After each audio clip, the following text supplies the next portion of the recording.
Welcome to 5 and 5 from the One Stop Co-op Shop, where I discuss 5 key elements of a game in about 5 minutes. I'm Michael Kelly, and today I'm looking at Letter Jam from Czech Games Edition. And a disclaimer that I was given a review copy of this one. Letter Jam is a fully cooperative and deductive word game for 2 to 6 players. Czech Games Edition is one of my favorite publishers of all time, but usually for their more thematic offerings. How do I like the little party word game? Let's find out and get to the list. I'm feeling anxious, baby, and I draw.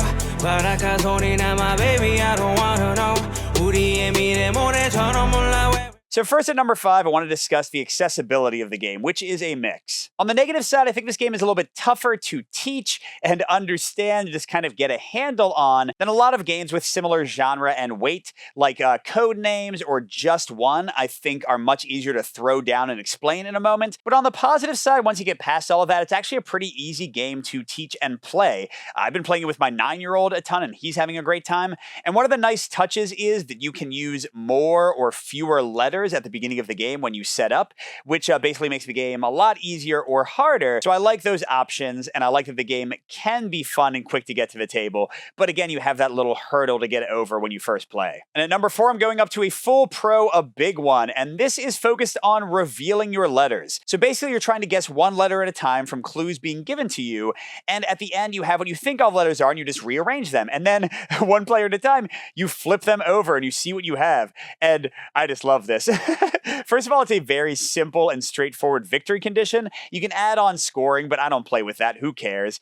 But beyond that, it's just so funny and so ridiculous. And it makes even playing the game badly a fun time. Because when you flip over your word and you thought it was, cars, and it turns out to be Bakua, and it's just absolutely nothing, and everyone has to, laugh, as long as you can laugh at your own expense. I think you'll have a good time. I certainly do. But I'm going back down to a mix at number 3, which is focused on the extra letters you have. So to explain what I mean, in the game, you'll always have 6 letters up at a time, 1 for each player, and then sort of non-player letters to fill in the gaps. And this is so that you have lots of options for your words. And not only that, but you have a wild letter in the middle that you can use to be any letter you want. And on the positive side, this keeps things really balanced for different player counts. It actually feels fairly similar when I played it with like 5 players as opposed to 2. And also it adds a nice wrinkle to your clue giving, because if you empty out the piles of these extra letters that no player owns, then emptying them out will get you an extra clue, give you basically more chances to help everyone figure out what their letters are. So that little wrinkle in your decision-making process as you formulate your clues is great. But on the negative side, sometimes the randomness of these letters totally messes up your chance to give any kind of good clue.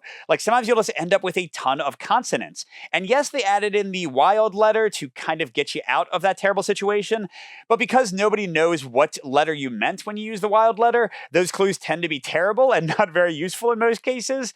So it's like not really an elegant solution. But I'm back up to a pro for number 2, and that's the deduction. And here the main way it works is a little bit like Hanabi, in that, as I mentioned, you can't see your own letter. So players will give each other words. They'll put numbers down to basically spell out the word, but you won't know what your letter is. So you're thinking, okay, so it's S ELL. Is it spell? Is it shell? Is it smell? And already that's fun, at least for me, just narrowing down your options. And a nice touch is on your little clue board, they have all the letters at the top, so you can kind of like run them through when you're trying to figure out what your letter could be. But what kicks the deduction up a notch are the other clues you can glean. For example, you can look at the letters they didn't use, and you can kind of eliminate those. And then you can also look at other players who were in the same clue. Do they say they know what their letter is or not? If they do, you can say, oh, well, if the word was this, then they wouldn't have known. But if the word was that, they would have only had one option.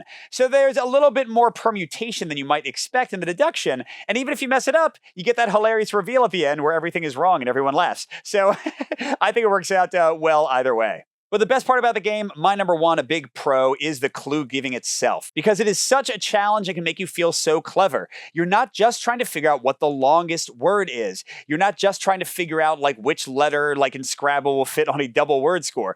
No, you're trying to give words specifically that will give people the exact letter they have, that will narrow down things as much as possible. And this limited puzzle where you only have 5 letters to look at plus the wild keeps it small enough that your brain isn't going to be overwhelmed overwhelmed trying to think of words, but also challenging enough. And again, when you find that beautiful word and everything works out, everyone's like, oh my gosh, that was great. I know exactly what I have. It is brilliant. So overall, I would strongly recommend Letter Jam. I've been loving it. If you enjoy word games, which I generally don't, like I don't really like Scrabble that much or Boggle, or if you like deduction games and clue games, even if you like Hanabi, you might want to check it out. But on the other hand, you might want to avoid this one if you're looking for a super accessible game you can just throw down with any group at any time. I think it's a little bit tougher to get into than that. And also, if you don't like spelling words, you probably want to stay away. And if you don't like randomness and the possibility of kind of getting a bit letter screwed through the letters you get, then this might also be one to use caution with. Thanks for watching, everybody. Good gaming, and I'll see you at the next stop.